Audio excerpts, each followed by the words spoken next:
নমস্কার দর্শক বন্ধুরা, বং ভয়েজ প্রাইমে আপনাদেরকে স্বাগত জানাচ্ছি। আমি শোভন। আবার একটা বছর কেটে গেল। আজকের দিনটাতে 7th অ্যানিভার্সারি হিসেবে আমরা পালন করছি।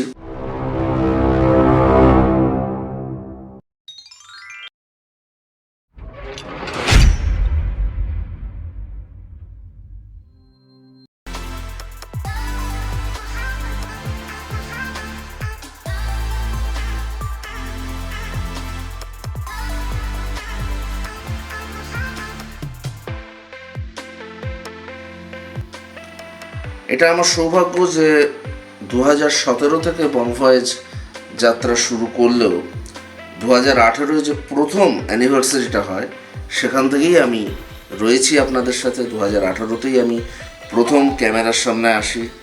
আপনাদের সকলের অকুণ্ঠ ভালোবাসা এবং সহযোগিতা আমি পেয়েছি, আর তার সাথে সাথে চেষ্টা করেছি আপনাদের কাছে কিছু ভালো অনুষ্ঠান নিয়ে আসার। আমার প্রথম অভিনয় এখানেই, আপনারা দেখেছেন হেলমেট। তারপর ধীরে ধীরে প্রচুর শর্ট ফিল্ম এবং বিভিন্ন অনুষ্ঠানে আমি আপনাদের সঙ্গে ছিলাম, আপনারাও আমার সঙ্গে ছিলেন। আরও সবথেকে ভালো আমার যেটা লেগেছে কোনটা বলুন তো, বলতে পারবেন? হ্যাঁ, ঠিকই আন্দাজ করছেন আপনারা, সেটা হচ্ছে বিপাশা 2.0। দেখতে পাচ্ছেন আমার ঠিক পিছনে। আর জানি না আপনাদের মনে পড়ছে কিনা, বিপাশা 2.0 একবার দেখে নিন তাহলে। কত সুন্দর গল্প। এবং আমার ঠিক পিছনে যে সার্টিফিকেটগুলো দেখছেন, পৃথিবীর বিভিন্ন দেশ থেকে আন্তর্জাতিক স্বীকৃতি আমরা পেয়েছি ওই সিনেমাটার জন্য। একাধিক আন্তর্জাতিক স্বীকৃতি আমি এখন নিজেও গোনা ছেড়ে দিয়েছি। এবং আপনাদেরকে এখন বলছি, শুধু সিনেমাটা একবার দেখে নিন, তাহলে পুরনো স্মৃতিটা আরও তাজা হবে। বিপাশা 2.0 পরেও আরও বিভিন্ন সিনেমায় আমরা কাজ করেছি। আমাদের সঙ্গে বিভিন্ন অভিনেতা অভিনেত্রীরা বিভিন্ন সময় এসেছেন, তারাও কাজ করেছেন, তাদের সেরাটুকু তারা চেষ্টা করেছেন আমাদেরকে দেবার। আমরাও চেষ্টা করেছি আমাদের সেরাটুকু দিয়ে আপনাদের সঙ্গে থাকার। আপনারা সঙ্গে থেকেছেন বলেই এতদূর আসতে পেরেছি। আশা করি আরও এরকম অন্তত 100টা অ্যানিভার্সারি আপনাদের সঙ্গে কাটাতে পারবে বং ভয়েজ প্রাইম। সেদিন হয়তো আমরা থাকবো না, কালের নিয়মে আমরা চলে যাব, যেমন অনেকে চলে যান, কিন্তু দর্শকরা আপনারা থাকবেন, আর আপনাদের সাথে থাকবে বং ভয়েজ প্রাইম। আরও একটা কথা আপনাদেরকে শেয়ার না করলেই নয়, যদিও সেটা খুব একটা ভালো কথা নয়। প্রত্যেকটা মানুষের জীবনেই কিছু বিয়োগান্ত পরিণতি আসে। মানুষ হয়তো তার জন্য প্রস্তুত থাকে না, কিন্তু সকলের জীবনেই সেটা এসে যায়, অনিবার্য নিয়তির মতনই সেটা আসে।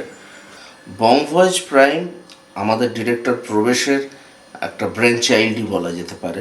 খুব যত্নের সাথে ও এটাকে গড়ে তুলেছে। কিন্তু যে সংস্থা এটাকে পরিচালনা করে সেটা হচ্ছে এসবি স্টুডিও। আর সেই এসবি স্টুডিওর ওনার বা মূল কর্ণধার ছিলেন ওনার মা, যিনি ছিলেন এক রকমের প্রাণভোমরা বা গাইডিং অ্যাঞ্জেল। তিনি আজকে আমাদের মধ্যে নেই। কয়েক মাস আগে তিনি আমাদেরকে ছেড়ে চলে গেছেন। আপনারা হয়তো দেখতে পাবেন তার ছবিটা।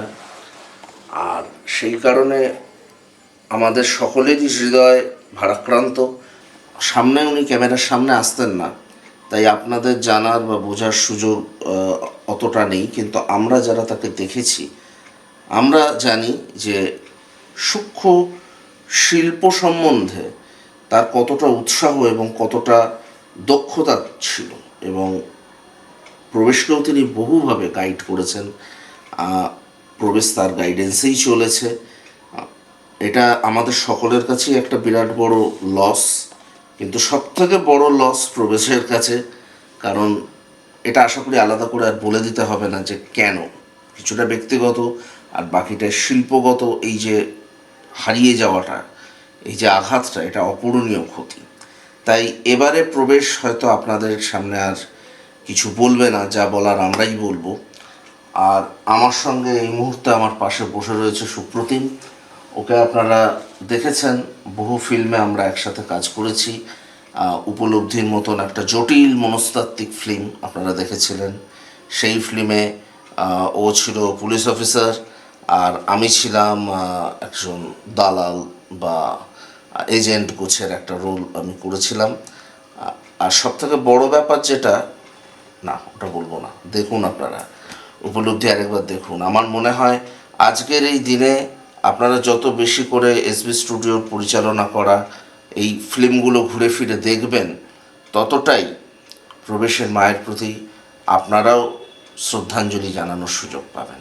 কারণ একজন শিল্পী বেঁচে থাকেন তার কাজের মধ্যে, তাদের কখনো মৃত্যু হয় না, মৃত্যু হয় শরীরের। এটাই সাধারণ মানুষের সাথে একজন শিল্পীর তফাৎ, আর এটাই একজন শিল্পীর সবথেকে বড় পাওয়া।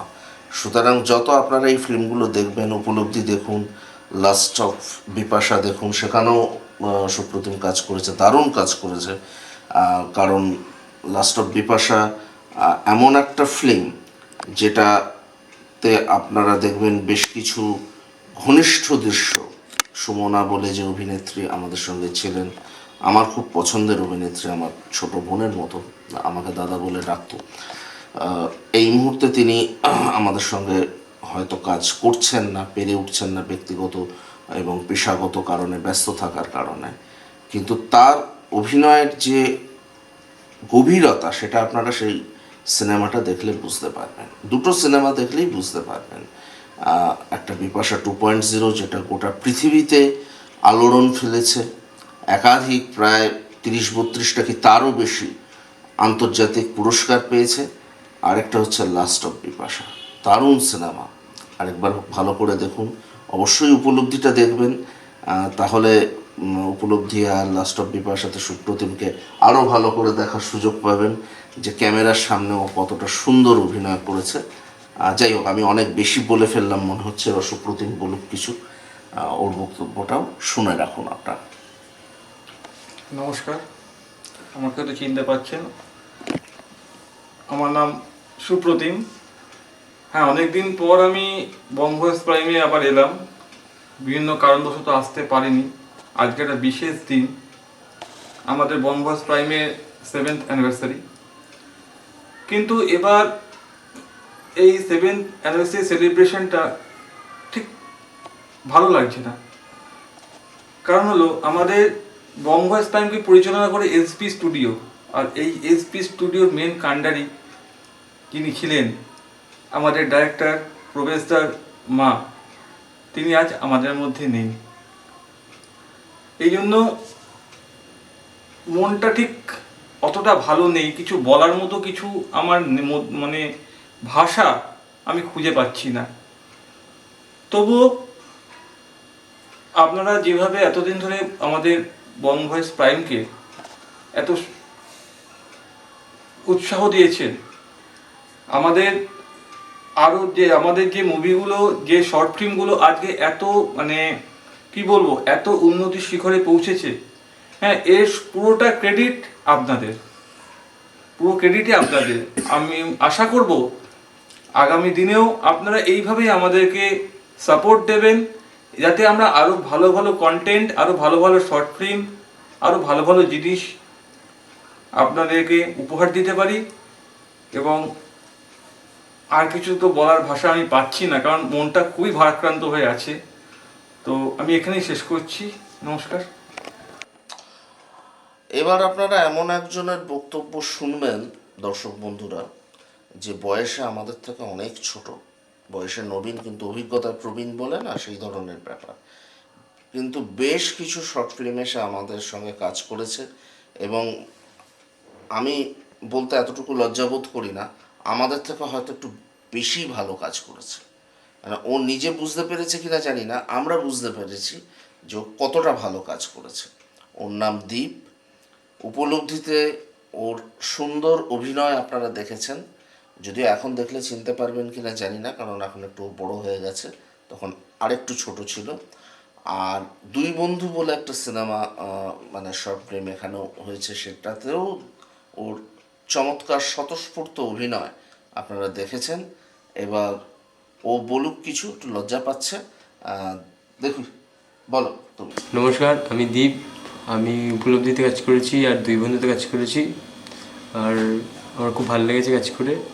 আজকে আমি এসেছি, এটা যেহেতু 7th অ্যানিভার্সারি পালন হচ্ছে, অতটা বড় করে হবে না, কারণ যে এসবি স্টুডিওর পিছনে ছিলেন সে আজকে আমাদের মধ্যে নেই, তাই জন্য সবার মন টন ভালো না, তাই জন্য ছোট করে হবে।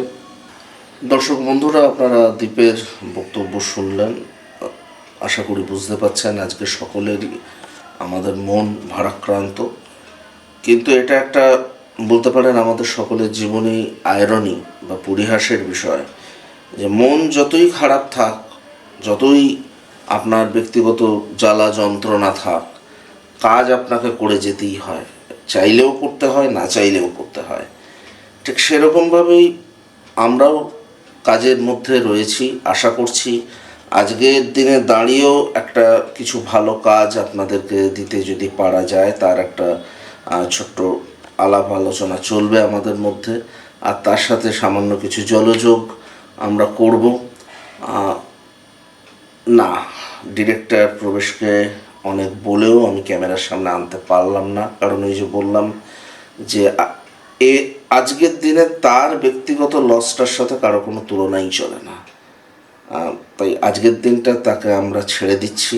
তার ক্ষতটা একটু নিরাময় হওয়ার জন্য আমরা প্রার্থনা করব, সবাই আপনারাও করবেন, কারণ একজন শিল্পী খুব সংবেদনশীল মনের মানুষ হন, তো তার কাছে একটা আঘাত অনেক বেশি পরিমাণে হয়, যেটা সাধারণ মানুষ অল্পেতে রিকভার করে নেয়, সেটা তার ক্ষেত্রে সবসময় সম্ভব হয়ে ওঠে না। আপনারা সবাই প্রার্থনা করুন তিনি এই মানসিক যন্ত্রণা থেকে খুব তাড়াতাড়ি যাতে রিকভার করে উঠতে পারেন এবং আমাদের সবাইকে নিয়ে চলতে পারেন। আরও ভালো কিছু গল্প, আরও ভালো কিছু ফিল্ম আপনাদের সামনে তাহলে আমরা নিয়ে আসতে পারবো। আশা করি ঈশ্বর তাকে এই দুঃখ সামলে ওঠার শক্তি দেবেন। আজকে এইটুকুই রাখছি। নমস্কার।